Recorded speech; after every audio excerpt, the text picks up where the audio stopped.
are created equal, that they are endowed by their Creator with certain unalienable rights. By liberty and the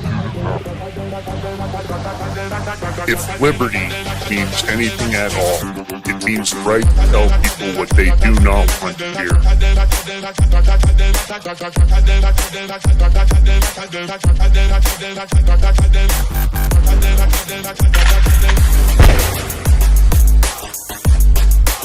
Make America great again. The Big Mig.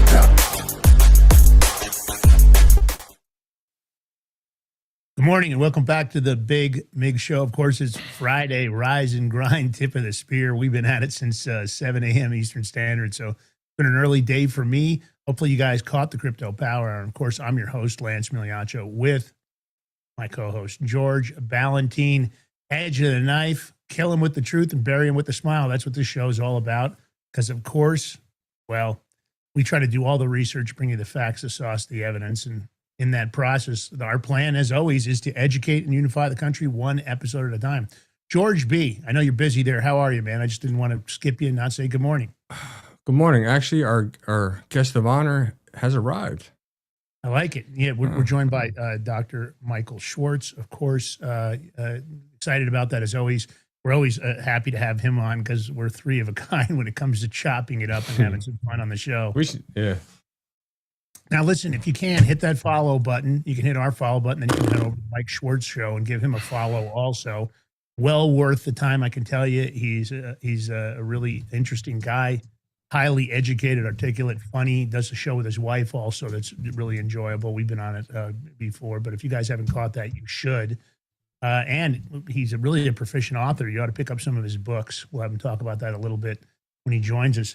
Now, listen, if you'd like to sponsor the show, we've had a couple people hit us up over at info@thebigmig.com. If we haven't gotten back to you, move yourself back up to the top of our email. It gets pretty flooded with stuff, so don't take a chance that we missed you. And, of course, follow, subscribe. If you can do the paid subscription, we love you for it. It's $5 a month, recurring, very inexpensive. If you want to tip us in crypto, George is still trying to get that 10 Bitcoin tip.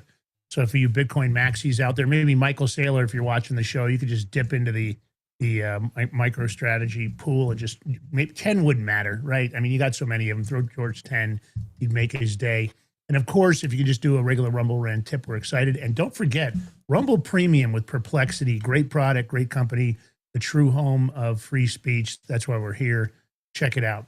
All right, what am I holding up? Yeah, it's gold and silver, baby. Even though we were talking about crypto this morning at 7 a.m., we also love our gold and silver. George and I are stackers. This is the 62.2 gram prepper bar. Of course, if you look at it like this, you can see that it's perforated, which makes it very easy to break down in your choice of three separate denominations. There's a small, a medium, and a large there if you can kind of see it. And of course, why would you need these? Diversification would be the top reason. Of course, asset protection from inflation, economic turmoil, or its very unique utility for barter and trade. Prepper bar makes a perfect gift for everybody. Who isn't going to want gold and silver at these prices? And of course, lots of upside in silver. Just so you know, foreign banks are stockpiling silver because they believe the return is going to be higher than gold. That is going on right now. And with what's going on in Mexico, now again, this is not financial advice. Silver is probably going to go up even more at a faster rate because, they're one of the highest silver producers in the world. And the disruption and what's going on with the cartels right now, I can tell you that is going to impact silver and it's going to continue to go upward. Again, not financial advice. Talk to your own financial advisor. But these make a perfect gift for everybody. Boyfriend, husband, girlfriend, children, grandchildren. Everybody loves it. I still have gold and silver my father gave me from when I was a child. It's one of those things, you have it, you hold it, you pass it on. These are exclusively mined and minted in the great US of A. They're selling out fast. They come with an assay report. They've got them in stock. They've got both the gold and silver, but they are very low on the silver, I'm told. They can fit neatly in your wallet. They can fit in your sock drawer, gun safe, safety deposit box. Head over to thebigmigbar.com. If you'd like, use that QR code. Take a snapshot. Don't go there. You're not going to want to miss a minute of this show. Go there after the show. Thebigmigbar.com, and here's your discount. All caps Prepper, PREPPR. That's PREPPR. That'll get you 10% off on the silver, 5% off on the gold. Thebigmigbar.com. Break me off a piece of that prepper bar. All right. Well, we've said it. and we're right there. If you guys have heard anything, you've probably heard about Christy Nome. You've heard about the malware, spyware that it looks like Elon Musk discovered on her computer systems, uploaded by deep staters. This shouldn't be happening. And why is it happening? No accountability and no justice.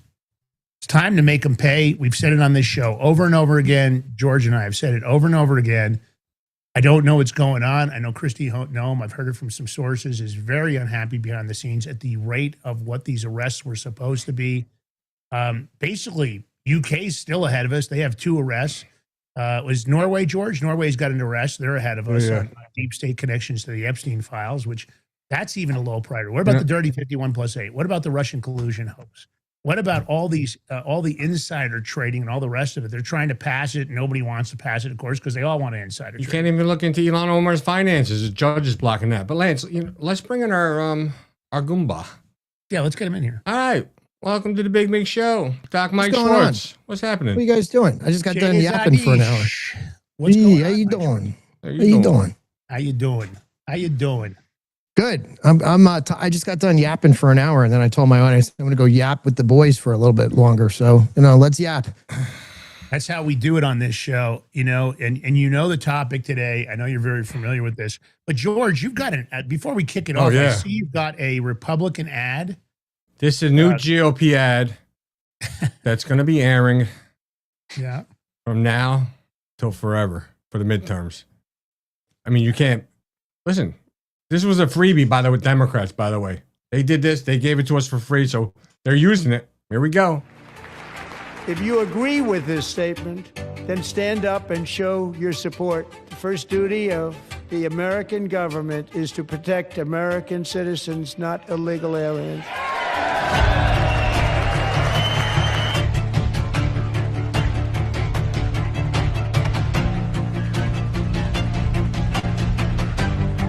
These people are crazy.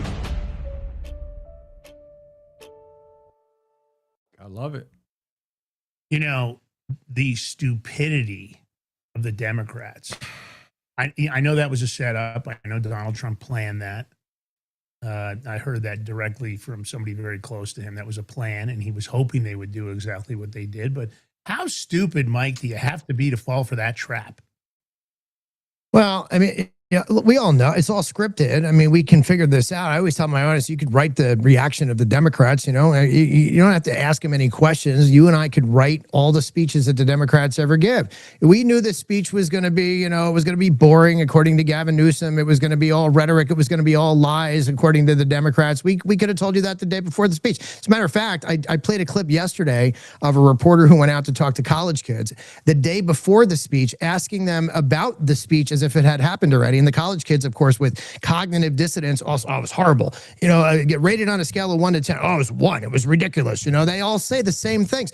We don't have to sit here. We're always in amazement of the reaction that we get. But these are perfect campaign ads. This is all the stuff that we want to get out because we're always worried about that middle 20%, the ones that watch the mainstream, people like my mom before she died, who would watch fake news, ABC, and see whatever they wanted to spin. So getting this message out to the mainstream and having it, amplified over and over and over is a smart strategy of Trump because he's never going to get beyond the mainstream nonsense. So we got to use every trick in the book. I say trick, but I mean, in reality, it's just that. It's reality. It's logic. So, good for Trump. I'm glad he got it out the way he did. And I'm glad that I actually said the words before he said it. I looked at my wife and I said, he's going to say, you guys are crazy and you should be ashamed of yourself. And then he actually said it, which I was like, hey, I could write his scripts too.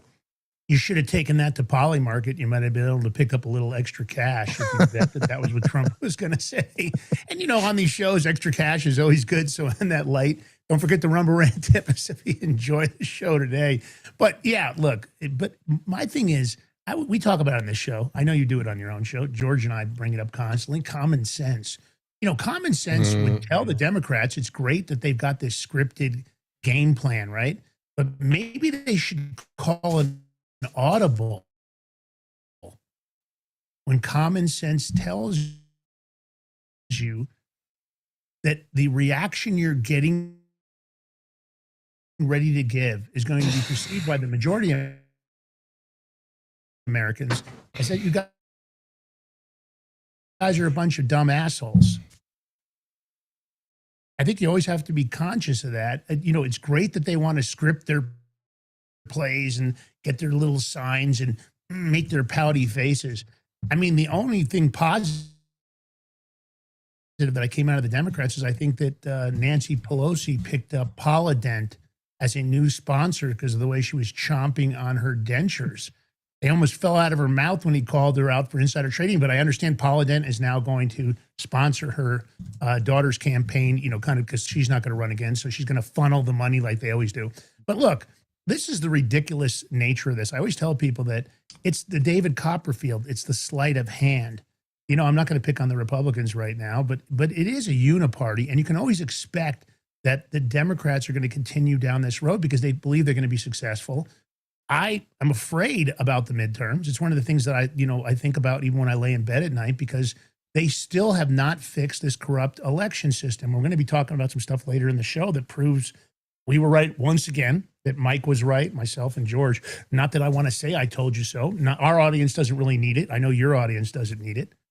But George, you tell me, do you think the scripted play, don't you think the audible should have been called? Like, you know, here comes the rush.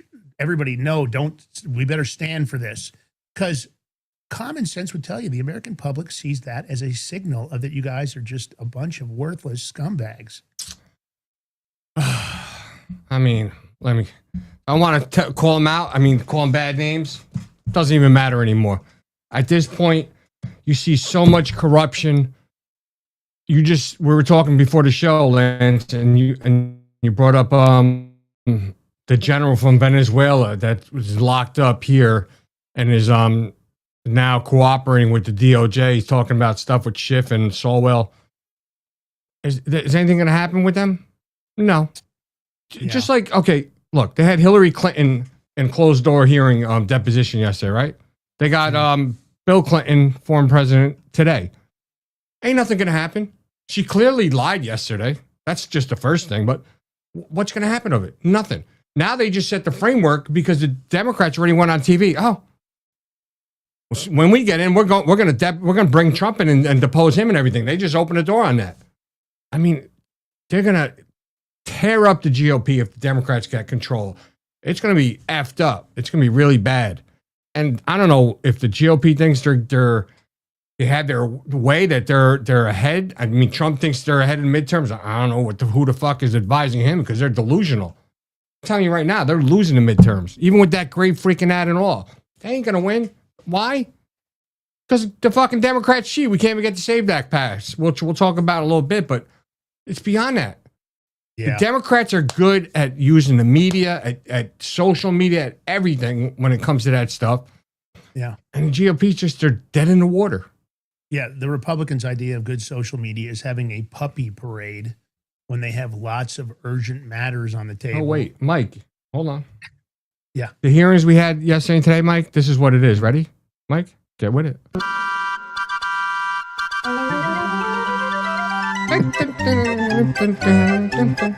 Clown show, Mike. Clown show. Yeah, that's for the puppy parade. That's the music they played for themselves. Yeah. But here's the thing. George brought up a point. This was some breaking news today, and I had heard some of this before. We're always looking around at this story. So if you know, former intelligence leader Hugo Caraval. He's in jail here in prison. I don't know if he's been moved. I don't know how they're interrogating him, if he's already made a deal. I'm sure he has. He came out, he's confirmed that Democrat Senator Adam Schiff and Democrat Congressman Swalwell are two of the top names on the Venezuelan list of politicians that are receiving millions of dollars in kickbacks and lavish gifts from the Maduro regime and Venezuelan drug trafficking organizations. Of course, they're saying they're doing that in exchange. It's a quid pro quo. To undermine the Trump administration and use their influence. Now, we're hearing things like this over and over again, Mike. We hear about, and let's go, we'll back up here for a minute. Letitia James, clearly if you and I had committed the mortgage documentation fraud that was there, we would already be inside jail. We might have got out. They wouldn't have let me out on bond, Mike, but they would have. Maybe Mike's ass would have been in jail too, right next to me in a Jersey State prison. What are you talking about? Mike might have gotten bond. He might have got bond because he's got that. They're not going to give you bond. Me? Oh, he's got Kelly. That's right. Well, maybe not. Maybe Kelly would have left his ass in there because she still hasn't got that honeymoon. She could. Well, I just went to Arizona and I told her that was part of the honeymoon. Every time we go away somewhere, it is all part of the honeymoon. Yeah, she's been traveling quite a bit. Don't listen. Don't insult your wife like that. She's a smart woman, bro. We're going to the Wake Up Patriots convention in Savannah in May, and I said that is also part of the honeymoon. Wait, what is it? Wake Up Patriots, the show in the morning, they raid me. They're doing a convention and we're joining in with the fun. So they didn't put us on the website, but we are part of the Wake Up Patriots conventions. Wake Up Patriots, Mike Schwartz Show convention. And we're going to go down to Savannah, Georgia and have some fun in May. But that is also part of the honeymoon. When if I take her out of state. It's just a gift that keeps on giving, Mike. Every time you go out of town, it's an opportunity to just nibble away. Wait, how many days is that thing convention? I think it's 3 days. And then I have to go. She's coming with me to, I have to run the tournament team in Tampa for the Yankees. She's coming with. That is another part of the honeymoon. Anytime we travel out of state, it's part of the honeymoon, George. So. Yeah. And if that works, God bless you, man. It don't work. He's just fucking. It would not work. He's as delusional as some of the Republicans right now. He must have caught some of it because.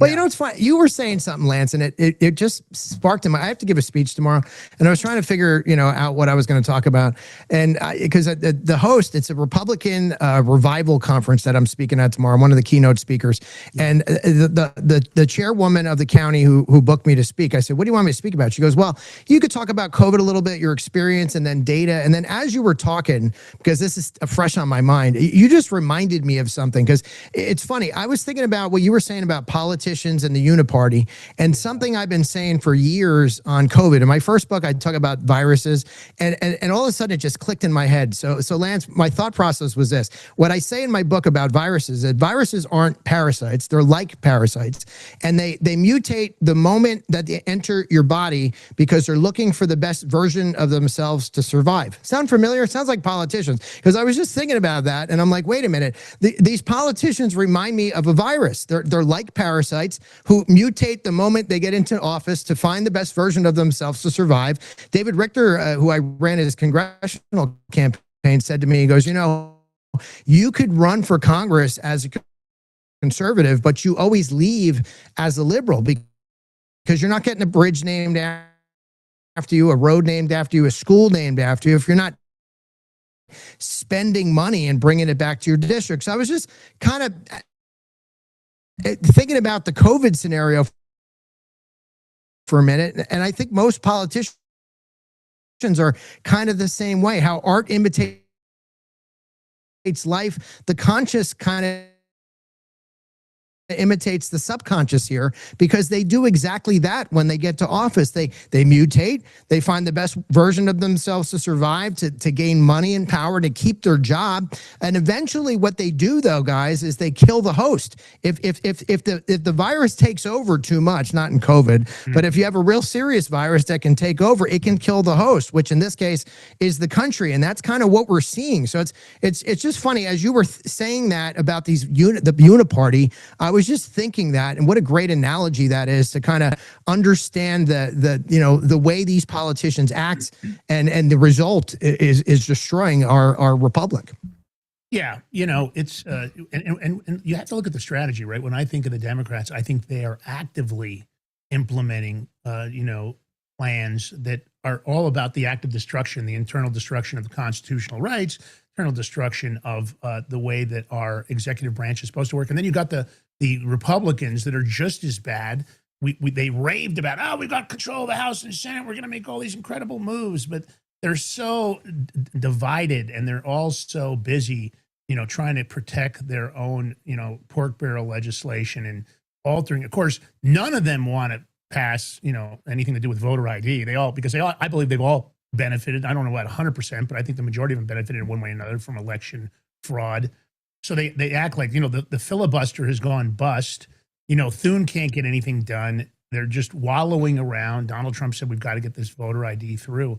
I don't know what's going to happen. I don't think it's going to happen. But I believe at this point, there's only one way to win the midterms. There's only one way.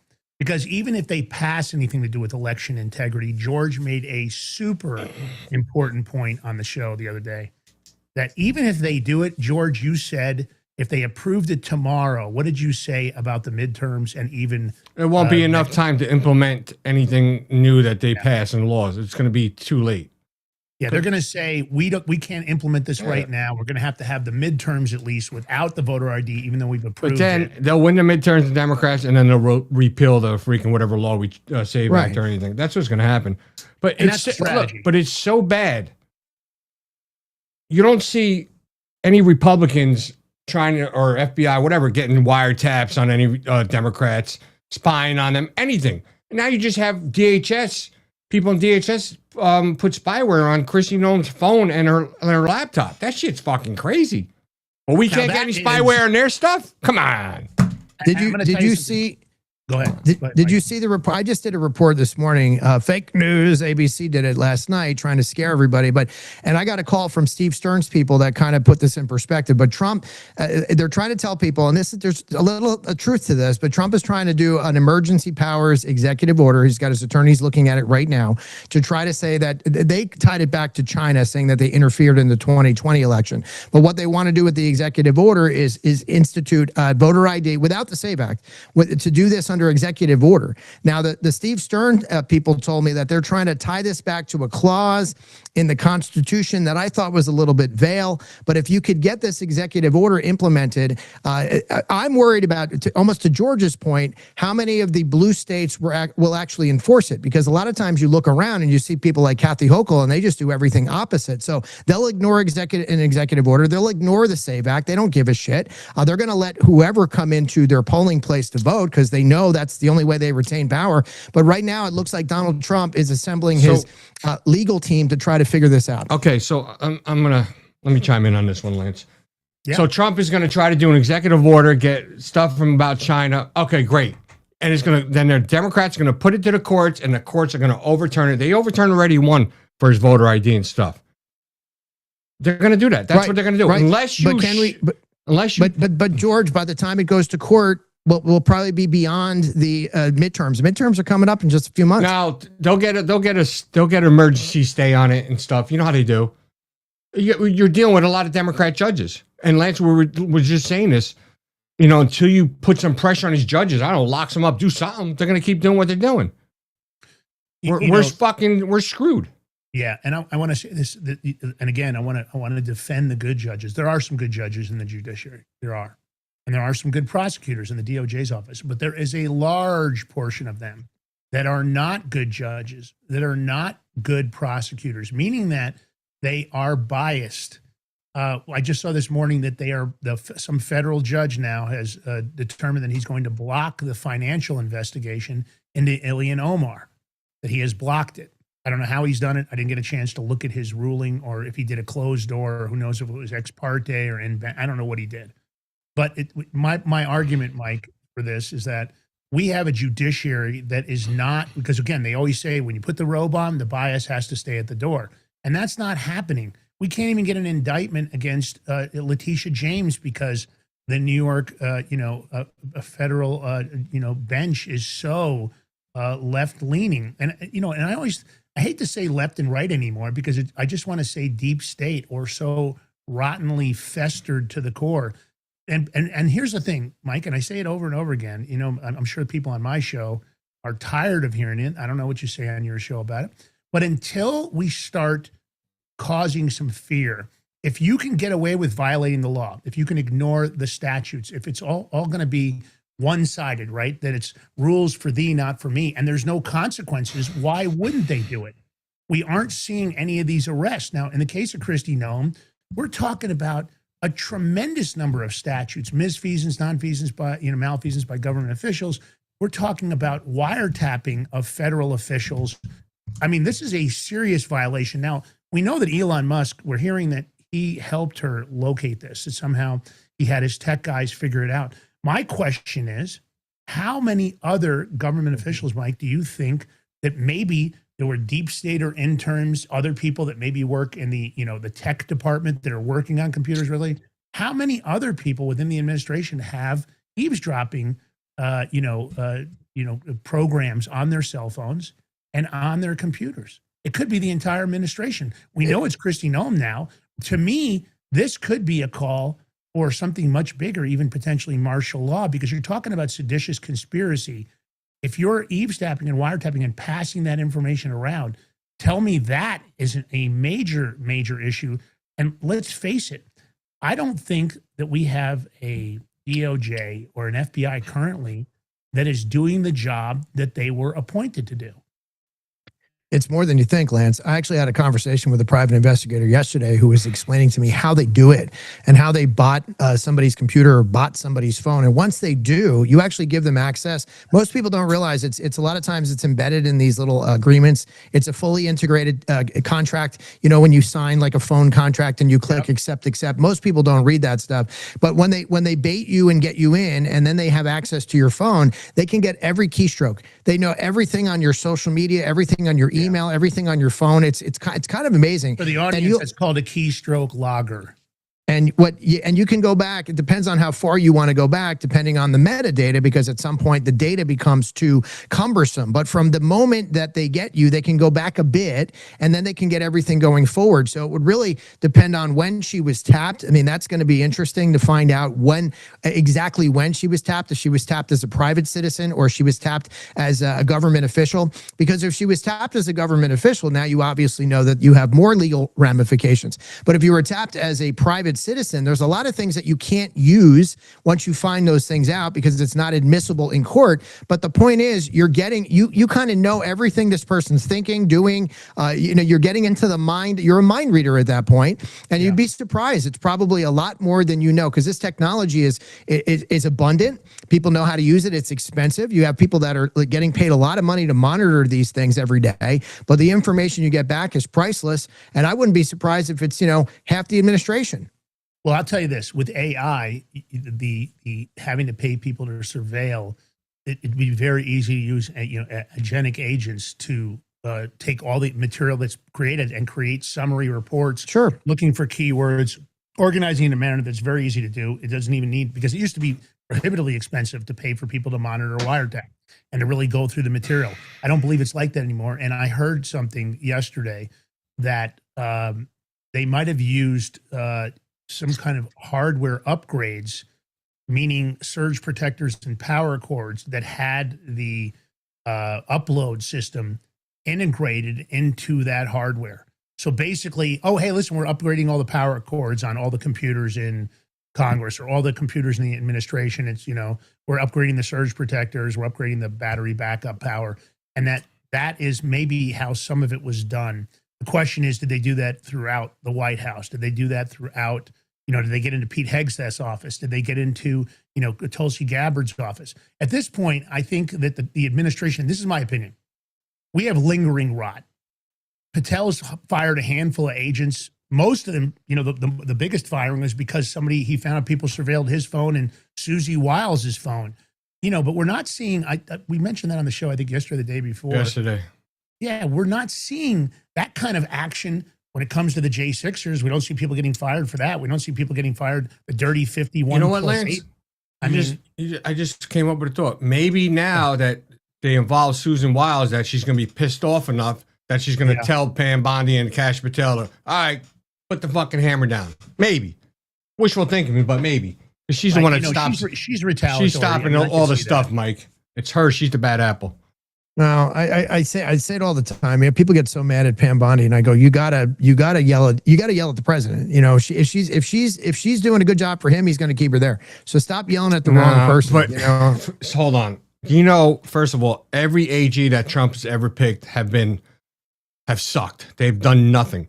You know what it would take to get it if he got rid of her to get another AG confirmed? I mean, they're stalling other appointments right now. The Republican Senate is stalling more of Trump's appointments. So we're in a no-win situation. It's crazy. You want to play this clip, though? I do, but give me one last thing before we play the clip. Just let me say this. Kash Patel Susie Wiles were citizens when the FBI surveilled them. They're trying to play it like it was illegal, but the FBI legitimately went in front of a judge and got federal wiretaps approved. They got the information that they could claw back data and they could scan the systems that record phone during, of course, for back when they weren't part of it. Of course, we're surveilling them as citizens. My argument is he's making a big deal of it, but he wasn't a government official. It was a probably legitimate. I don't mean legitimate that I agree with what it was for. Legitimate in the process. We're not talking about that they were surveilling them with no warrants or no wiretaps. But my point is, amazing how quick the retaliation and the terminations are when it leads to somebody like that. But what about the rest of the country? We talk about the criminal nature of what they're doing to regular citizens. How come when that comes up in federal cases that they illegally surveilled legal phone calls, or they illegally surveilled other information, or they destroyed exculpatory? No sweeping terminations then. Lots of those DOJ people that have been eavesdropping for decades, none of them have been fired. They've been caught all over the country listening to legal phone calls. My point is, they're selectively using it. Oh, you went after Donald Trump? We're going to go after you. Oh, you did this to Kash Patel? You're going to get fired. What about everybody else? This is supposed to be equal application. They were just citizens during this time period. So let's go ahead and play the clip and we come back. You guys comment on that. Thanks. I can't believe what I found since I've been in this department. I just found the other day a whole room on this campus that was a secret SCIF, secure facility, that had files nobody knew existed. So we just happened to have an employee walk by a door and wonder what it was and started asking questions. We went in there. There was individuals working there that had secret files that nobody knew about on some of these most controversial topics like that. And now I've got that turned over to attorneys and we're getting to the bottom of what exactly happened there. You know, we have CBP, which is Customs and Border Protection. They know every traveler that comes into this country, every good that comes in. They're the ones who assess and collect all of the tariffs. But the information that they had on travelers that came in during COVID, what our national labs, which I also have national labs under my jurisdiction, they're scientists that participated with that Wuhan lab, how they were traveling back and forth between each other and working on those experiments. It's been eye-opening. And I'll tell you, Patrick, even from the time I came into this office, it was, Elon and his team were extremely helpful to me. They helped me identify that some of my own employees in my department had downloaded software on my phone and my laptop to spy on me. Stop it. To record our meetings. Wow. They had done that to several of the politicals. Wow. And so we ended up bringing in people and that was something that if you didn't have those technology experts here in the department looking at all of our laptops and our phones and recognizing that kind of software, it would still be happening today. So one of the things I need to do and continue to do is partner with technology companies and experts to bring them in and help us. Because many times in government, and especially in this department, which was extremely neglected, we were just behind and not up to the standard we should be at. I remember the first 4 months, I couldn't even send a PowerPoint over email from the Department of Homeland Security servers that was longer than 6 pages long. So the backwards thinking of protecting our country was extremely detrimental to keeping us safe. And many times the deep state, I think what I tell people most of the time is, I always believed when people talked about the deep state before that it existed. I never would have dreamed that it was as bad as it is. It is. I'm still every day trying to dig out people who don't love America, that not just work at this department, but also work throughout the federal government. People that don't love America. So pretty obvious. And I think the storyline is clear, right? A lot of promises made, token firings and delays. Deep state strikes back. They're spying on people. They're doing all sorts of other things. And I think the American people have been left hanging, guys. I think, and I don't know why we're not purging right now. I mean, I just read a report the other day that 250,000 government jobs have been taken away, have been lost either through attrition over the last year, which is great. But I mean, I advocated for getting rid of 75% of the federal workforce. Number one, we don't need them.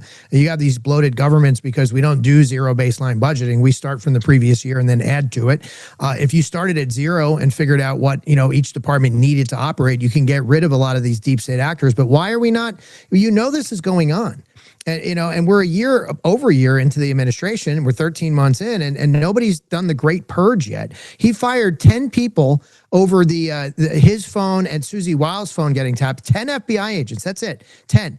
And they were still here for 13 months into this administration. So who knows what else they were doing? They're not pro-American, or they're not pro Trump or Kash Patel. Meanwhile, they're working for Kash Patel. But all these agencies should find a plan, some kind of a Doge plan, to purge all these people, whether it's through electronic means and finding out what they were doing, if they were nefarious at all, or just trying to get rid of the federal government. We have a system that is feeding amongst itself. It's feeding on itself, like the analogy that I made before. And this virus is killing the country. It's time to start getting rid of the virus. George? Time to get rid of the virus. You're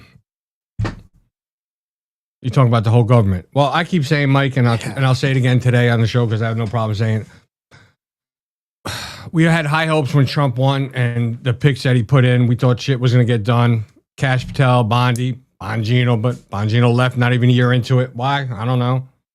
But we thought I had high hopes for them because they talked a good game before they got their positions. When they went on interviews, Kash came on our show, yada, yada. We seen them all.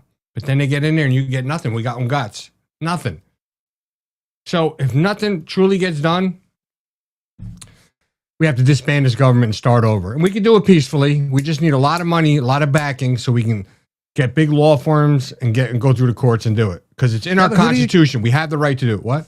Who do you trust? I said that this morning on my show. I said, even if we got rid of, if we started from scratch, who do you trust? What people that are in office do you trust to even form a new government? No. It's nobody. You put the military in temporary control, and we have new elections, but we implement. We have to have new elections, but implement some kind of new laws that the people of this country put in. Like, listen, term limits.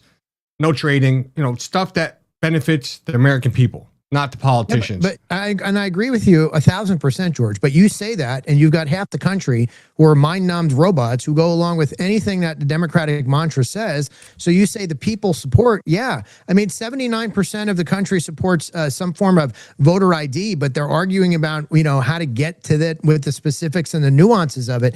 Who makes that decision? Are you going to have a vote? Well, because they're not arguing. The Democrats are flat out, the politicians are flat out don't want to vote for it in support of it. They're not even listening to constituents. Their constituents are in favor of voter ID, the majority of them, I'll say.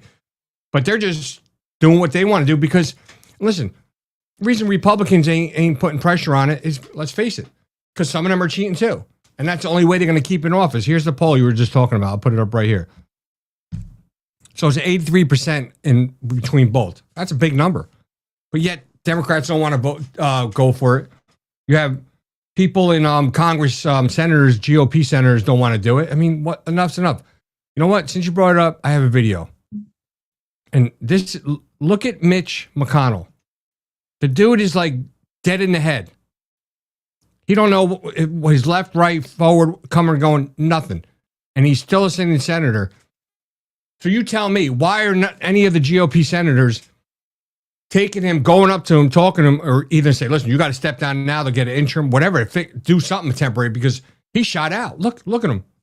McConnell, can you give us some information on why you blocked the SAVE Act, or any information on your thoughts on what Rep. Tim Burchett said about staffers running your office? Any comments, sir? I don't even think that he didn't even know somebody was talking to him. That's how dead man wheeling. I mean, but hold on. But the GOP senators see this, know this, and they're doing nothing about it. So they're just as fucking complicit.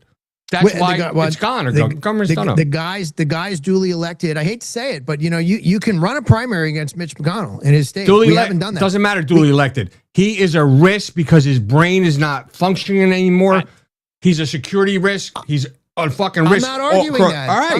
I'm not arguing that. But the people of his state, they could have primaried him. The problem goes deeper. That we were talking about judges before. Lance brought up judges. Most judges are failed attorneys. They stuck around long enough. There's an old saying in politics: you stick around long enough, you'll eventually get the job you want. That's most judges, and that's most politicians. That's Mitch McConnell. But he's not going to give up his seat willingly, and nobody's willing to run a primary. God forbid. Well, he's not running it. That's it. This is his last term.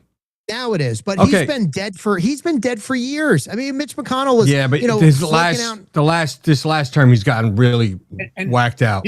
Let me ask you guys. You guys watched the State of the Union. We all did. And I know many people in our audience did. And I'd love to have you guys join the chat and give us your thoughts. When you looked around during that State of the Union, what did you notice how many of those politicians, and they're not even the ones we necessarily know, right? They're just hunkered down trying to keep their seat of power for greed, not for the American people. Did you notice how many of them just look like they're all gone? They're aged. Sure. And we know that the IQ, Mike, I know you have a high IQ. You're highly educated. You're an author. I won't say the same for myself. George has probably got a very high IQ on his own. The point is this, that these people don't have high IQs. They aren't in good physical or mental health. We're seeing this aged, geriatric kind of individual, including in the judiciary, the judiciary lifetime appointments. What kind of bullshit is that? With no accountability, no oversight, the OPR, PIN, the OIG, Civil Rights Division, they do basically nothing. You can report the most heinous crime and they will redirect, make excuses, try to explain to you why they can't investigate it, they won't look at it. And it's simply because that's the easiest path, right? Ignore the American public, allow these people to continue. And, my thing is, we were promised mass firings, right? We were promised cleaning out the deep state. We were going to clean out the swamp. That was one of the big campaign promises made. There were 5,000 operatives, at least, that we know of, involved in the bogus January 6th Fedsurrection case. But yet we haven't seen any of those people getting hit. None of the federal agents that went into the crowds and tried to agitate the crowd with less lethal munitions were giving hand signals, were using pop smoke. They opened the magnetic door. They acted like they broke that window. That was clearly a Fed that did that. You could see by the behavior that wasn't an American citizen. My point is, we had promised reforms, and it's now become a pathetic joke. Bondi and Patel were assigned to clean house, and I agree with you, Mike.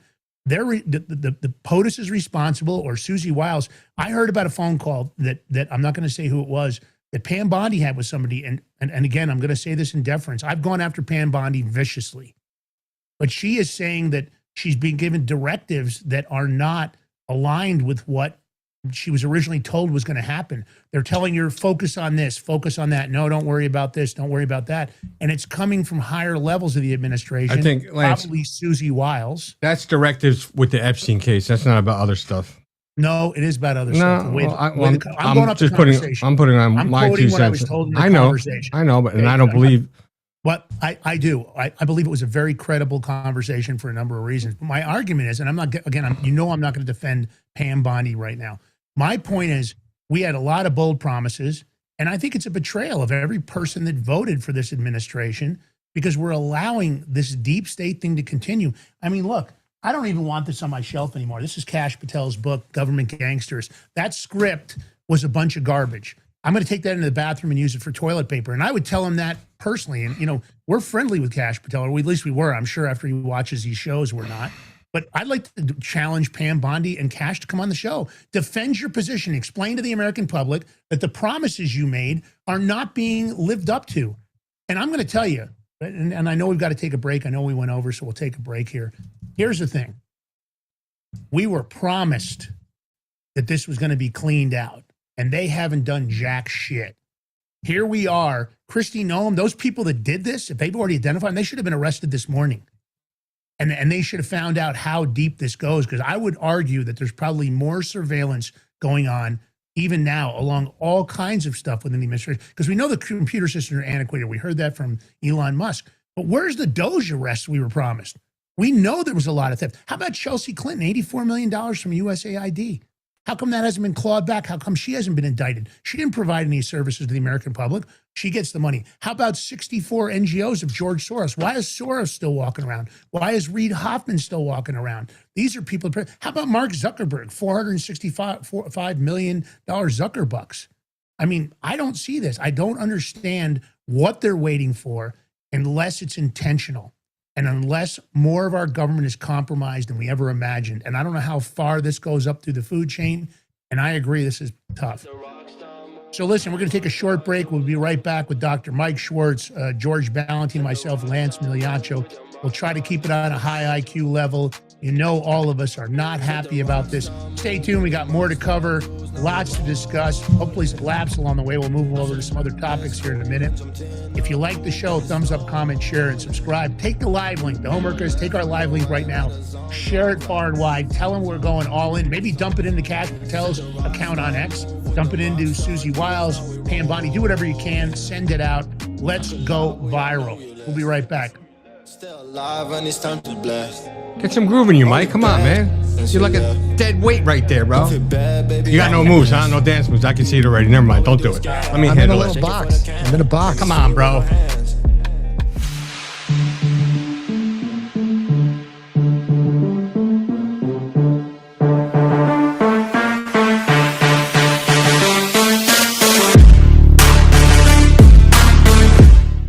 Are you ready to stand up for your community and support your local sheriff? Join the Constitutional Sheriffs and Peace Officers Association and become a vital member of the Sheriff's Citizens Posse. At cspoa.org, we empower citizens like you through weekly webinars, arming you with the knowledge to back your constitutional county sheriff. Together, we can uphold our Constitution and ensure liberty and justice for all. Your community needs you now more than ever. Visit cspoa.org and join the Sheriff's Citizens Posse today. Make a difference. Stand for freedom. That's cspoa.org. Your country, your fight, your future.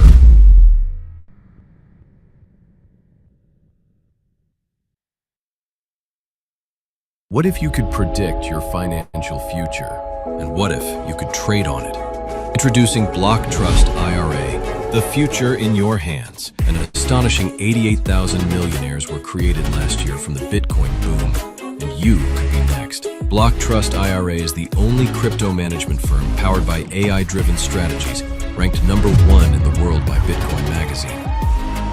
The Block Trust IRA platform is built for everyone, from first-time buyers to seasoned investors. Predictive AI technology that was once only reserved for insiders and elites is now available to you. It's time to leave the old buy and hold strategies behind. Your assets are protected with military-grade security, offline cold storage, and $200 million in insurance. Visit blocktrustira.com to book your free consultation and ask how to claim up to $2,500 in deposit bonuses today. Bitcoin changed the game. AI changes the strategy.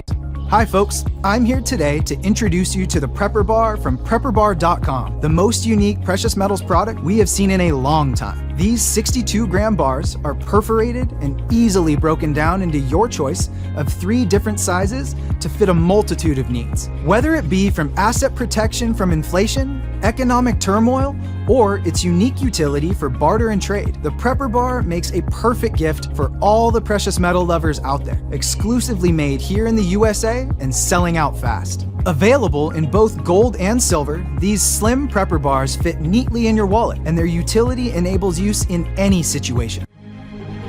Forged through rigorous training and honed by the finest instructors on earth, these canine units serve beside our nation's warriors as they fight to preserve what we cherish. When these warriors complete their duty, the Warrior Dog Foundation provides them with a home deserving of the service they've given us all. At our state-of-the-art kennels, they receive rehabilitation and care suitable for heroes, because that's what they are. Be a part of giving them a future today. Visit warriordogfoundation.org.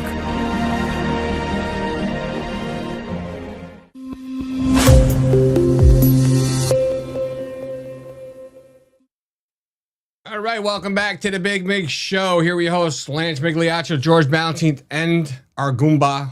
He's a friend of ours, Dr. Michael Schwartz. And listen, make sure you check out his show, The Mike Schwartz Show. He's there Monday through Friday. He's what time, 9 a.m.? 10 a.m. 10 a.m., sorry, 10 a.m. Eastern time. All right, and don't forget to hit the thumbs up button, the like, follow, share button here. Come on, hook us up. Hit that subscribe button. I'm your lead-in. Yeah. Hit that subscribe button. But you know what? Yep. We got the perfect solution for the people that can't watch their crypto 24/7. Why is this shit still going? Damn. That's why we're here to talk about BlockTrustIRA.com. They're bringing access to cryptocurrency wealth to everyday Americans. Their exclusive Animus AI trading platform works 24/7, analyzing market data and executing advanced crypto strategies that go far beyond buy and hold. This sophisticated technology, once reserved only for Wall Street insiders, guess what? Now it's available to you. And clients, check it out. Clients are already seeing over 250% returns on their investments, all at military-grade security and up to $200 million insurance. Your wealth is fully protected. So don't wait. You can visit bigmidcrypto.com today after the show and join this financial revolution. Once again, visit bigmidcrypto.com and you can get up to $2,500 of free crypto. I got the QR code right here. Screenshot this. I'll smile. Save it to your photo files, but go there later. We got more deep state crap to unravel. You know, it just pisses us all off. No, can I tell them something really quick? About what? Mike, I'm going to make a recommendation. A lot of people don't know you're Italian, and I think there's a reason. Well, I think you're going to have to add a vowel to the end of your name. So you can pick any one of the vowels, any one of those choices. You're going to have to add that to your last name so that everybody knows that you're Italian, because it's confusing for the audience, and I don't want them to get confused. I know. My mother was Molino. So, and then her mother was Colin Brito, and then we have Gallietti and Crisafulli in my family. So those are the Reno, maybe, you know, Schwartzy. Schwartzy. We need a vowel on the end because, you know, without the vowel, it's confusing for people. So, all right. It's been confusing my whole life for everybody. Yeah. We're going to move on. George, go ahead, man. Yeah, I don't know, dude. We were talking in the break about, you know, we were talking about some of these guys, Cash Patel, and I'll add a Schwartzy. It's usually what I get a Schwartzy. I'm this. I don't know. I wonder though, Lance, that if you're right, if a lot of these guys were tapped and they get into a position of power like Bongino, and all of a sudden it's like, hey, you got to play ball. Because if you don't, we got this. And, you know, everything on their phone for the last, 5 years and everything they've been, every strip club they've ever walked into and every this, that it would embarrass them. I think that's the problem. I mean, you go back to like, you know what, Mike? That's why you got to put fucking single guys like me, got nothing to lose, in those positions and let me put the hammer down. I don't care. I think I've been to strip clubs. I don't give a fuck. I've done some fucked up shit. Too. Whatever. I used to own a strip club. At the end of the day, I did. There was a different time period. There's lots of things. But you're married, Lance, so there might be things with you. Nah, let me tell you something. They pulled my government contract years. I don't have anything like that. You're married, Lance. Is going to affect my marriage. Here's what I think. I think you need high IQ. I want to be good. High IQ pipe hitters. And what I mean by that is, I'm going to tell you this. If somebody ever made the mistake, and I was saying this right before the break and we ran out of time, we were talking backstage. If somebody ever made the mistake of giving me the authority and that presidential letter of immunity and told me to do a job and then came in and tried to stop me from doing what I believe the parameters are, I would probably either get, they would either probably assassinate me, they would probably arrest me, prosecute me, but I would go rogue. I can tell you right now that if I was given that job, if I was head of the FBI, Soros and Alexander and his son would not be walking around. I wouldn't allow Zuckerberg to continue to walk around. And I would do it in such a manner that I would publicize right after I snatched them up. And I might not even advise anybody what I was getting ready to do. Because if I was told, this is your position, this is the authority you have, and here's your presidential letter of immunity, I would go all in. What I could accomplish in a matter of a couple of weeks, and I wouldn't look for authority. I would bring the charge. And if the DOJ wasn't willing to do it, I would put them on blast. And that's why I wouldn't make it in the administration, because I would do it viciously, aggressively, decisively. And maybe I'd only get away with it for a couple of weeks, but in those couple of weeks, I would absolutely leave a mark. Because again, everything they want to do to me at this point, I guess I would accept the consequences. They're fortunate that I'm not the president of the United States. They're fortunate. Because when I think about cleaning out the deep state, I think of fuel air bombs. I think about decisive, clandestine black ops teams snatching people up out of their beds in the middle of the night. I would complete in a matter of weeks with a private, not approved, clandestine unit that I would have created. The Federal Reserve bankers, they would have all been gone. Zuckerberg snatched up, Reid Hoffman gone. And I would have done it in such a manner that they would never come back. I'm sure all of them would fight when I went in to go get him. Hillary Clinton, of course, they would all have Saturday night specials on them that they pulled on the agents. And I don't think I would allow it, because I guess if you went in so quickly, I know it sounds immature and naive that I talk like this, but I don't think you can play nice with scumbags. When you look real evil in the face, and I saw evil many times decades ago when I was working as a government contractor, I saw it eye to eye. When you see true evil and you see these people, there's no negotiation. There's no, oh, maybe we'll go part of the way or we'll call them out and we'll go as social. I don't think you can operate like that. And where I'm really appalled at is that Donald Trump is a fellow New Yorker. And the New Yorkers I grew up with, they wouldn't put up with this fucking garbage. All right, Lance. They wouldn't tolerate it. Lance, so thanks to our esteemed mod, Video Pizza, we got a new name for Dr. Mike. I'm going to put it up. Look at it. It's Dr. Mike Swarzioni. Swarzioni. Yeah. Mr. Swarzioni. Casa di. Hey, baffango, dammi pazzo puttane, stupido e scotch de menza. Manja. I get it. I know. I get people call me up, wish me happy Hanukkah. I'm like, I don't know what you're talking about. It's very confusing. And it's funny because I live in, you know where I'm at in New Jersey, George, and down here, there's a lot of Jewish there's a people big down there. Hasidic, Orthodox community that doesn't necessarily give regular Jewish people a good name because they get associated with what they've done to Lakewood, which is destroy an entire town. And if I tell people that, like in Florida, when I go down there, they look at you like, what are you, like Hitler? Like, no, you don't understand. You're trying to explain the difference between Hasidim. It's really weird. So the name does not help me here because if you're not part of their tribe, they're not going to work with you. And then of course the association with what we get down in Lakewood, having that name it's more of a curse than a blessing here in New Jersey. Yeah. All right, let's switch gears here. Let's talk about Thune, George. What about him? He's not doing anything? I mean, it's pretty. I don't even want to talk. You know what, Lance? I don't even want to talk about it anymore because he's flip-flopping back and forth. You know what? He's going on saying that if they, drop the filibuster and they let everybody talk and then they don't, he now claiming that they don't have the, for every time they, the Dems try to put an amendment in or something, you need 50 votes to knock each one down. And he's saying they don't have the 50 votes on that. So that's why he's not doing that. But, tomorrow or Monday will be something different. Who the freak knows? What do you think about Thune, Mike? Don't like him. I was more for what's his face, the guy from Florida. Who was the guy that wanted it? The Trump wanted. Oh God, it's skipping my name. The other guy who, what's that? Matt Gaetz? No. Who was the other guy that was going to be the Senate leader? The insurance guy from Florida, and his name is skipping my name now. But I'm not a big fan of Thune. I mean, he flip-flops a little too much. That dog thing that you showed yesterday when they're complaining they don't have time, it's like, come on, the optics are pretty bad on that. But I mean, this is all logical stuff. And this is all stuff that, as Republicans, well, I shouldn't say that, as constitutional conservatives, and I think you guys are on the same page with me, and a lot of people on our side gravitate toward each other because we look at Thune as like a rhino, like some of this stuff is pretty simple. And if you are basically exposing yourself at that point as part of the virus that just wants the system to go along to get along, and we're kind of tired of it. But this is the system we have. I mean, George, you go back to what you were saying about getting the military involved, and now we got to have new elections. But most of the people in this country have no idea how the country even is supposed to run. You're going back to that voter ID thing. My son works for a congressman. He works he's here in New Jersey now. He'll be back on the Hill, and he's got a special assignment for this summer, and I can't talk about it publicly, but it'll be interesting when we can. He was talking about the other day. There's the nuances of the SAVE Act or what people are arguing about. It's not simply just voter ID. For instance, my wife, her name on her birth certificate is different than her married name. She may have a problem. No, she won't. Proving that is what some of the nuances are in this bill. Believe it or not, George, that's what they're arguing about. Okay, hold on, Mike. Hold on. You need fucking ID.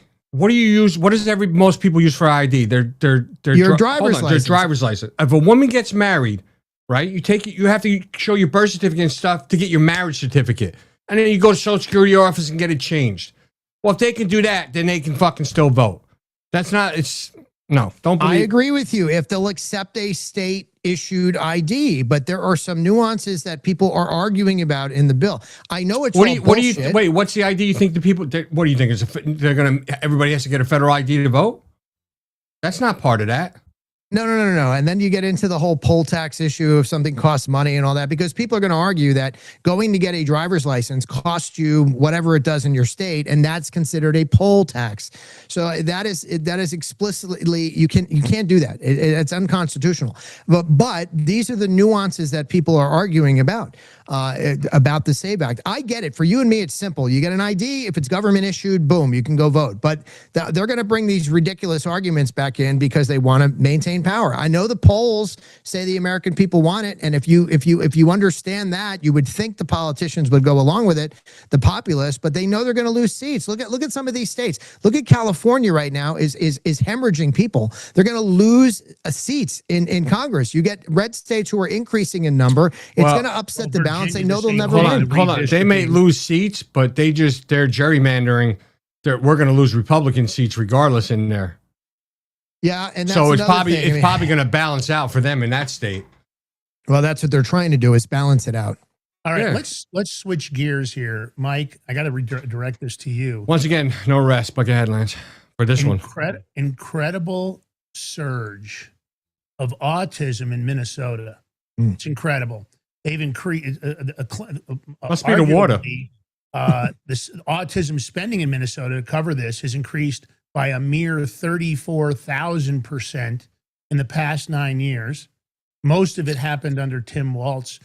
Mike, as a doctor, do you believe that the numbers for autism, that they have this massive amount of Medicaid, Medicare spending, and this 34,000% increase, does that seem legitimate to you as a doctor?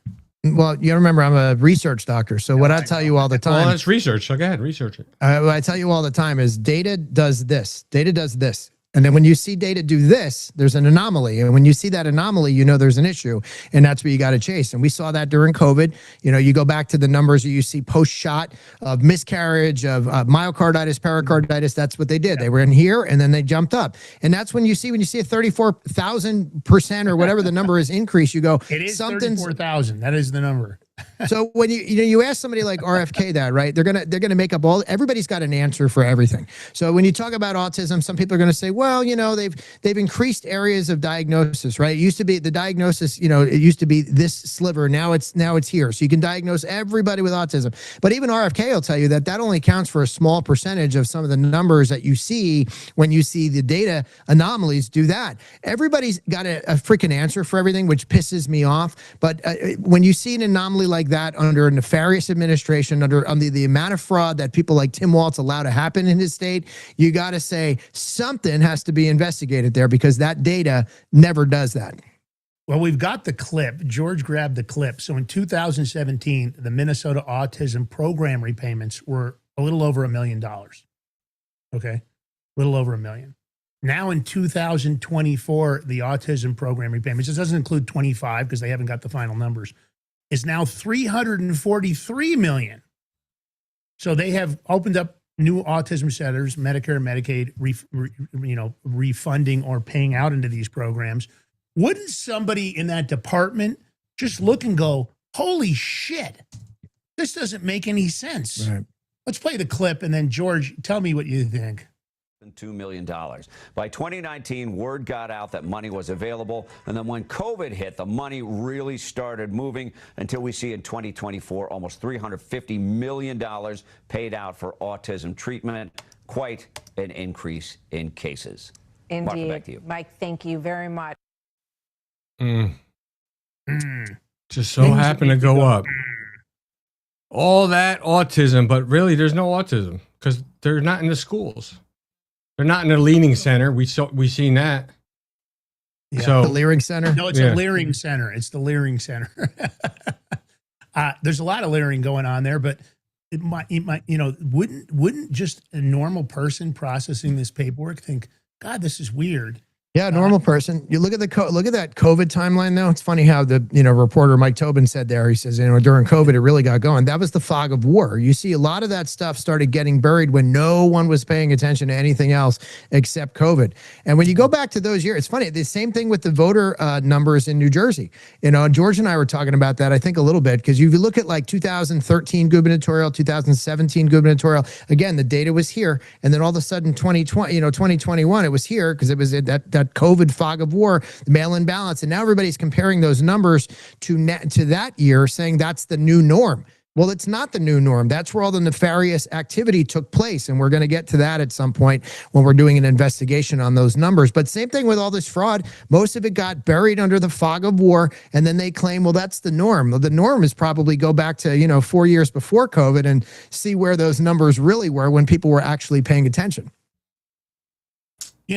I think it's interesting that, the GDP of Somalia is very low. And it's interesting to look at the increases of the GDP during this time period, how much the numbers have gone up. I would argue that the U.S. owns Somalia. And in fact, we should just annex it, maybe make it a territory of the United States, clean it up. Might be okay. I don't know. It's a pretty shitty place. I've been there. I would recommend most people not go there. But when you can take out giant suitcases full of cash and our, Department of Homeland Security and our, functioning law enforcement at airports don't do anything about it, I guess why not, right? Why not take as much cash as you possibly can? But I don't see a whole lot of arrests going on. You would think that anybody that opened up an autism center would have to prove why they got the money they got. Maybe their bank account seized. Yeah, they're driving around in Ferraris. They're buying beachfront real estate. They're living. They're buying luxury purses. They've all got purses that our wives would love to have. I mean, I don't shop at Hermes, but because their base purse is $35,000, I think. The point is, they're walking around like that. They caught the one guy. Nick Shirley caught the one guy out in California in a $500,000 Ferrari. I'd like to have a $500,000 Ferrari. I don't. Lance, I have a question from the chat for Doc here. Oh yeah, or Mike Schwarzeruni, whatever you want to call him. I don't know why this question, but they want me to ask you, who's is your stepson, right? Who's his secret crush? What the hell is that? Hillary Clinton. Well, it's like my wife will yell at me. I know for some reason. Hillary Clinton's his secret crush? He's got a fat head of her in his room. He's a Republican, you know this, but he's got for some reason, it's the weirdest fascination. I thought when she was younger, he said she was hot. He knows every little nuance about her life, like where she went to school, Hillary? what she was wearing. Bro, she's like dead fish in a bed, bro. You can just tell. I agree. It's the weirdest thing. And I'm like, how do you look at that? Yeah. She might be a freak in the sheets. How do you? No, she's definitely not a freak in the sheets, bro. She's not. Listen, in her early years, let me say that. I don't like. I'm not in any way attracted to Hillary Clinton. She's ugly inside and out. She's not a freak in the sheets. No, she's not a freak in the sheets. You have to look at her early career. Her career escalated very rapidly, and the only way you escalate like that in politics that rapidly is you have to be somebody like Kamala Harris, right? No, you have to give a really good BJ. Nope. And I'm going to tell you why. I'm going to tell you how you're wrong. First, I'm going to tell you how you're wrong. And two things. Number one is Bill Clinton had to get a BJ from Monica Lewinsky because Hillary wasn't taking care of business. Number one. Hold on. But before that, when Bill Clinton was governor of Arkansas, and he was there for a while, she was married to him, that's where a lot of their corruption started and began. That's where they started gaining power, influence, and stuff. You mean through their cocaine operation, distribution? Whatever the fuck it was, but she's a dead fish. You could just tell, she's got no personality. Listen, can you imagine? Maybe Bill Clinton probably just lays there. Maybe he just needs a lot of BJs from lots of different people. Listen, I don't know. She moved up very quickly. Maybe it was viciously. Maybe she was compromising people. But you're right. You're right, Bill. They said, can we not discuss her in the sheets, please? I don't want to discuss her either. I didn't want to bring it up. I'd rather discuss Lauren Boebert in the sheets with them pink fucking pumps, man. Yeah, I think she's kind of hot. I think she's hot. But she did a dumb move yesterday, though. She took a picture in the hearing of Hillary Clinton and gave it to Benny Johnson to put out. Now, you're not supposed to take, it's closed door hearing and rules. You're not supposed to take any recordings or pictures or anything. I mean, that was just a dumb move. Shit like that aggravates me. Benny Johnson wasn't supposed to put it out. Maybe he did it for clicks. She shouldn't be taking a picture. Hold on. She should not be taking a picture and sending it to anybody. Period. I agree. That's it. She's a fucking sitting congresswoman. She knows better than that. It gave them fuel, and it distracted us from. Then that's the problem, because then Hillary Clinton was on TV saying, "Well, what else? It's the fruit of the poisonous tree. Look, they're cheating. So what else could they going to cheat at?" I didn't like it either. Exactly. Yeah, it's just dumb. I would have liked it if they'd arrested Hillary Clinton as she walked out of the. Lauren Boebert needs to be put over the fucking mat, and I need to spank the shit out of her for that dumbass shit. Yep.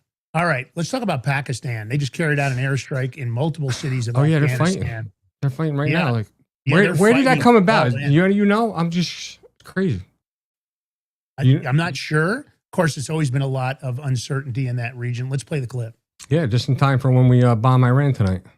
I have another update right now through security sources have just told us that the Pakistan Armed Forces have carried out very effective airstrikes in Kandahar, Kabul, and Paktia, and they have destroyed military installations belonging to the Afghan Taliban regime.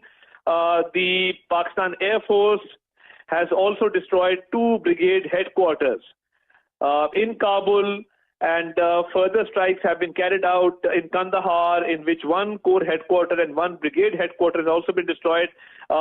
This has been told to us by the security sources. The Pakistan Air Force has also destroyed an ammunition depot and a logistic base in Kandahar. And these very, very effective airstrikes have been carried out by the Pakistan Air Force. The security sources have just revealed to us. But I'm telling you, there are many airstrikes going on right now.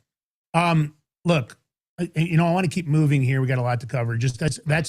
I think they did it because there's a lot of distraction over the U.S.-Iran potential kinetic event that's getting ready to happen. I think it was timing for them. They said, hey, it's a perfect time to do it. They had reasons to do it. We'll see what happens there. But let's go to this next story. Let's talk about, just for very quickly, Gateway Pundit doing an investigation on, let's get those windows covered now. Who are we talking about? We're talking about Detroit. They had to cover the windows, because of what they were doing. Absentee ballot envelopes, and of course, Gateway Pundit says we're now beginning to understand why they covered the windows. You remember this iconic image, Mike? They have found ballots that the dates don't match, the signatures don't match. Some of them date acceptances were stamped 6 times. I would recommend everybody go over to Gateway Pundit, look at this article. There's a lot to cover in here. It's really almost too long a story for today with the time we have, but it just goes on and on and on. They are discovering so many irregularities. Again, it looks criminal to me. Mike, have you had a chance to get on top of the story yet? Not in its entirety, but I will say this. I get tired of when the excuses that people give out, and they'll say, oh, it's a rounding error. It's not a rounding error. Everybody should be concerned about the integrity of our elections. And this stuff is more rampant than you think. This is just scratching the surface. It happens all over the place especially when you have a blue state or a blue city, when they have too much control. And of course, it could happen on both sides. I get it. But the majority of the cheating is going on the left. Yeah. Well, I just want to say something. So this is a guy who in Michigan FOIA'd to get these records, and they didn't want to give it to him, so he got a lawyer involved. And if you remember a while back, he had to get a U-Haul truck to fit all the ballots in there. Yeah. It's a lot of stuff. Now, they're only 40% through it all. 40%. So just think about how much longer it's going to take him to finish the rest of the 60%. Go through it and make a report and detail all that. Yeah. It ain't going to be done. It ain't going to be in time for this year's election. I'll tell you that. So this is the thing. Just, listen, I applaud the work they're doing. It's great. Someone's got to do it. But don't get high hopes that it's going to, you're going to have answers and stuff this year. All right. And hopefully there's going to be more coming out of it. Will there be accountability? I think it's unlikely. They're finding so much fraud in all these elections. I want to put a disclaimer right now. This next story, I had nothing to do with it. Hurts my eyes. Right. Go ahead. The title of this story, Mike, is It's a Bad Investment. Model Tess Holliday claims she was denied life insurance for weighing over 300 pounds. Now, she's only 5'3". She's totally George's type. She's 40 years old, and she's claiming the medical industrial complex is fat phobic after she was rejected by AAA, I guess because they felt like it was not a good idea to put a life insurance policy on her. Now, George, I want to jump to the next image. Mike, looking at this image. Just the one you really liked is your girl? You're the head of the insurance industry. You're the head of AAA insurance department. And this woman here posing in this bikini, by the way, she's supposedly a plus size successful model. I'm not sure why anybody would want to have her as a model for whatever clothing line. Maybe Glad trash bags maybe might want her for a model. But here's the question. Fat phobic or good decision to not make a bad investment? Mike. Insurance is about mitigating risk. That is a huge risk. And I'm a private pilot. I fly like Cessna 172, Piper Archer. I would not let her on my plane. I'd be mitigating the risk there. I mean, first, I'd be overweight and I wouldn't be able to take off. I'd probably crash land and she wouldn't fit. But it's about mitigating risk. I mean, at the end of the day, you're a business. You just can't expect a business to have to do certain things because they're in business. They have to make decisions for their own business. And that risk is just too big to take. George? Dude, my eyes are hurt. I wasn't looking, paying attention. I don't know. Look at this thing. I oh mean, my God. And then she claims she was in the restroom on an airline. And because, of course, how can she even fit in a restroom? There's no way. You're right. And I guess her hip. Listen, I understand big girls need love too, but they just won't get it from me. I mean, Lance is a different story. I don't know about Mike. No. I always dated extremely fit women because I was really fit in my younger years, especially. This would not, to me, you have to look at yourself and you have to ask yourself, well, why is my intake exceeding my calorie burn and what can I do about it? I don't think this is a good decision, but she can live her life any way she wants. She deserves to be happy. I'll give her that. But her hip hit the flight attendant button while she was in the bathroom. And she was offended by the fact that when she came out of the bathroom, the flight attendant started to tell me that they noticed I was traveling with my child and that losing weight would be in my best interest. I think they were doing it from a nice perspective. She probably, was hoping that maybe the flight attendant would have some kind of impact. But she's complaining about the seats on airlines. She's complaining about insurance. When has this just become more brainwashing that you should be obese? That eat as many GMO foods as you can. We look at the original pictures. If you go back in the 50s and even 60s on our beaches, people looked fit. Everybody wanted to be in good shape, even into the 70s. And then, of course, here comes the attack on our lifestyle choices, our food. And this is what happens. I think the insurance company made good decisions. That's my claim. All right. There's $1 billion Bitcoin operation that could be wiped out. Seems like a good idea to me, but George? What? You want me to do it? Yeah, please. I think they're just going to wipe out Iran, period. I think it's going to happen tonight. That's my prediction. But what we should be talking about this on a crypto show. We should have talked about it on a crypto show this morning. Why didn't we? I don't know. But, a 1 billion Bitcoin operation that gets wiped out if the bombs fall. Oh, well. Listen to these numbers, Mike. Iran mines Bitcoin at $1,320 per coin on subsidized electricity and sells it at $68,000, a 50 times gross margin. Not even a hedge fund return, right? Wow. Yeah.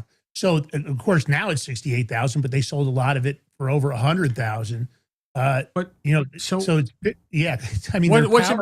their Bitcoin operation gets wiped out, all right, so then somebody else's operation is going to be able to mine more. Well, they have 700,000 mining rigs. People don't know about this. And I'm not sure where all this Bitcoin at. I'm sure the Ayatollah has a cold storage wallet of his own. 2,000 megawatts, and they collapse the power grid. It affects hospitals and orphanages and all kinds of other people don't get power because the regime has been mining since 2019. So they're taking, sanctioned energy into unsanctioned hard currency. It's not a side hustle for them. They are making billions of dollars on this very successfully. So basically, 1 in every 25 blocks in the Bitcoin network is mined by the Iranians. A lot of people didn't know about this. What do you think, Mike? It's first time hearing of this, sir. You guys do the crypto power hour. I'm like, crypto illiterate. Well, that's why you should watch the crypto power hour, because we do education all the time, bro. One crypto show on Rumble by views. Number one, we did 140-some thousand views, not the last show, but the one before, 148,000 views. I don't know what this one did. It was kind of an anomaly on that show. George attributes it to his thumbnail. It might very well be his thumbnail. Lime green, he went all out, bash, bold colors. I'm not sure why it does the numbers it does, but people like it. We try to educate people. But here's the point. I believe that even in the Maduro situation, we heard numbers originally that Maduro had 5,000 or 6,000 Bitcoin. Later on, that number jumped massively. Some people say that was one of the reasons we went in like we did. There hasn't been a lot of government discussion about that Bitcoin, but there is discussion behind the scenes that, in fact, Donald Trump did seize that Bitcoin. Nobody's really mentioned it so far. I kind of wonder, knowing that, do we think that maybe some of this has got to do with Iran's Bitcoin. I mean, I wouldn't put it past anybody. You know, there's always something there. I mean, I don't know where they are technically with a nuclear weapon. I get really tired of that. We're going. One of my audience members, Jess Heat, yesterday goes, "Fuck them. Let them have the damn nuclear weapon. Let them blow each other up." And I said, "Well, that's not quite how I feel." But you know, you talk about Venezuela, same thing. You know, they do one of the auspices of the drug boats, but yet there's oil, there's this, there's that. What do we get? 80 million barrels of oil. So there's always something nefarious going on. It wouldn't surprise me one bit if we had another intention and added to the list of why we're going into Iran. Yeah. Well, the market's definitely. What do you think we're going in? What's your prediction? I think it's going to be this weekend. That's just based on reading reports in the chatter. China just told everybody to get out. You know, Israel, the folks that we have in Israel, we've told to get out. So if you just kind of follow along the chatter, that's either signaling when we're doing it. It seems like we're signaling to them that we're serious. But then when other countries start telling their diplomats to leave and do it immediately, that tells me that it's going to happen relatively soon. So I wouldn't be surprised if it happens this weekend after the news cycle has kind of stopped on. Today. So maybe tomorrow. Some people are linking it to Purim. They're saying that Monday, and I don't know whether it's Iran's Monday on our Sunday or if it's the U.S. Monday, but they're saying that Monday is the go date, Purim being part of that decision. I don't know, George, what do you think? What are you going with? I'm gonna put my butt on the line. It's either their Monday or our Monday. So I'm giving myself 2 days of latitude. I think it's this weekend. I mean, if I was Trump admin, I would have did it tonight,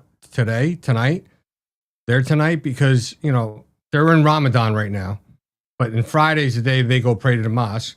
But either whatever. But during Ramadan, they fast all day, and then once the sun goes down, they gorge themselves. So just wait like an hour or so till they feed themselves, stuff themselves. All the soldiers will be like, oh, and then here comes the fucking bombs and shit. You're hoping that their blood sugar.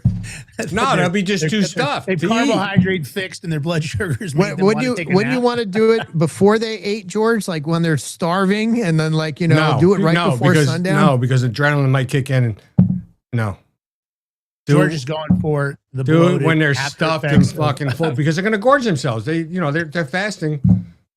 They probably eat like their last meal. They wake up, I don't know, it's like 4 a.m. or some shit like that. So you're saying Saturday, George, is that right? What time is it? If I was Trump, I would be hitting them right now. But right, yeah, so this weekend, Friday, Saturday, whatever. But okay, well, no, you get. So you're saying Friday or Saturday, Mike? What days are you saying? I'm gonna pick. I'll pick Sunday. I'll just so that because you had Monday, so that way we got the whole weekend covered. Yeah. Listen. To this. Well, Sunday it could be. The problem is their Monday, their Sunday. Our Sunday is their Monday, right? So I'm saying either Sunday. For us, it would be Sunday or Monday, which is really their Monday. But I'm saying it's one of those 2 days. I'm thinking that the Monday is the poll for the first kinetic strikes. So you know what you have to bear in mind too? I just thought of this. Uh-oh. So, they might tell Israel, so listen, you go hit them first and then we'll come in, right? Just to make optics. So usually, I would say, Mike, you should know this, but you're not Jewish, but it's a name. I don't know. Today, the Jewish people practice Shabbat, where I think it's like whatever, 3 o'clock, 5 o'clock, whatever. They shut down, no electronics, no TV, nothing until Saturday. I don't know what time it's over with. So maybe you have to wait till then because isn't it sundown to sun up or something? Something like that. No, what? Isn't it sundown to sun up or something? I don't know. No, Saturday. No, they're still walking around because the next town over me is predominantly Jewish, and I see them all walking around. Oh, right. No, I think it's like till Saturday afternoon sometime. So, I don't know. Maybe they can't send their fighters in because they're not allowed to use electronics and stuff like that. Or maybe they make an exception. I don't know. Just saying. I would still bomb them when they're full. Listen, there's a lot of dumb rules. Yeah. Here's a shocking statement. Ready for this one? This just came out. Bill Clinton releases opening statement in his Epstein deposition.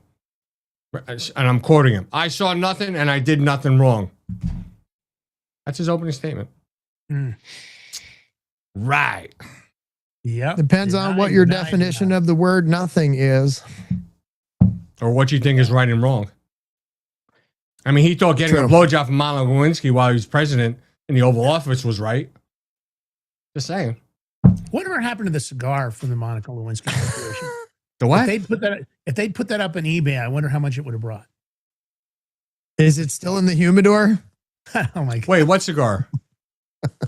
The penetration cigar. Oh, there was a penetration cigar. That shit probably broke, dried out. Yeah, most people. He had to do it. He needed to listen. He needed to moisten his cigar a little bit before he lit it up. So that's what he had to do. Ugh. All right, listen. This show is taking a dark turn. Probably time to wrap it up. If you like the Kelly's show, like, thumbs up, you're not comment. going on that show with them two no more. Where is she, Get by it the in way? the- I didn't see her in the chat. She's at work. She's in the hospital today, so she's in charge. I think she's got her 2 floors and another floor today, so she's probably overwhelmed with like hundreds of patients. Really? Wow. Yeah, she's a nurse practitioner, so she's in charge. Yeah. Tell her come home, bring her a script book with her. All right. Take us out, Lance. All right, hit that reply. Hit that thumbs up. Subscribe if you can. Do the $5 subscription. Head over to Mark Schwartz's show. Give him a follow. Maybe we can give him some nice follow numbers today. His show is great. It's well worth the watch. Don't forget to follow G Ballantine, Lance Miaccio, and the Big Mig Show on X, True Social, Gab, Getter, wherever social media is. Pickaxe, we're over there also. So here's the deal. We got a lot of great interviews for next week. I'll start putting those into the community on X. If you haven't joined our community, please go over there and join. I'm going to put a whole list of interviews we have coming up. I've already kind of got it written out. We've got a bunch of stuff scheduled, so you're going to want to hear about it. Love you guys. Thanks for the time today. Enjoy your weekend. We'll be doing the radio show over the weekend. George, Mike, last words for you first, then George. Dude, thanks for having me on. I appreciate you guys. Love you guys as always. I got to get you back on our show. So let me know when you're available. We might have to do a bi-weekly thing of this on Friday with you. I'm fine with that. I'll just never go back to work. I'll sit here all day in my rumble chair. This is work. What are you talking about? All right, George, what do you got for him on the way out? I got shit for Shiola. Have many blessings. Stay safe out there. Stay healthy and stay blessed. Have a beautiful weekend. Love you guys. Thanks, Mike. It's always a pleasure. We're going to do a bi-weekly thing here with him. All right, peace. I might have to let it drop. Said got a hella big head of money. Again, like said had a hella big head of money. Are you ready to stand up for your community and support your local sheriff?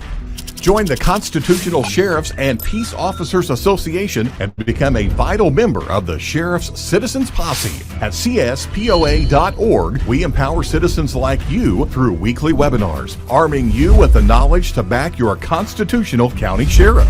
Together, we can uphold our Constitution and ensure liberty and justice for all. Your community needs you now more than ever. Visit cspoa.org and join the Sheriff's Citizens Posse today. Make a difference. Stand for freedom. That's cspoa.org. Your country, your fight, your future. What if you could predict your financial future? And what if you could trade on it? Introducing Block Trust IRA. The future in your hands. An astonishing 88,000 millionaires were created last year from the Bitcoin boom, and you could be next. Block Trust IRA is the only crypto management firm powered by AI-driven strategies, ranked #1 in the world by Bitcoin Magazine. The Block Trust IRA platform is built for everyone, from first-time buyers to seasoned investors. Predictive AI technology that was once only reserved for insiders and elites is now available to you. It's time to leave the old buy and hold strategies behind. Your assets are protected with military-grade security, offline cold storage, and $200 million in insurance. Visit blocktrustira.com to book your free consultation and ask how to claim up to $2,500 in deposit bonuses today. Bitcoin changed the game. AI changes the strategy. Hi folks, I'm here today to introduce you to the Prepper Bar from PrepperBar.com, the most unique precious metals product we have seen in a long time. These 62-gram bars are perforated and easily broken down into your choice of 3 different sizes to fit a multitude of needs. Whether it be from asset protection from inflation, economic turmoil, or its unique utility for barter and trade, the Prepper Bar makes a perfect gift for all the precious metal lovers out there. Exclusively made here in the USA and selling out fast. Available in both gold and silver, these slim Prepper Bars fit neatly in your wallet, and their utility enables use in any situation. forged through rigorous training and honed by the finest instructors on earth. These canine units serve beside our nation's warriors as they fight to preserve what we cherish. When these warriors complete their duty, the Warrior Dog Foundation provides them with a home deserving of the service they've given us all. At our state-of-the-art kennels, they receive rehabilitation and care suitable for heroes, because that's what they are. Be a part of giving them a future today. Visit warriordogfoundation.org.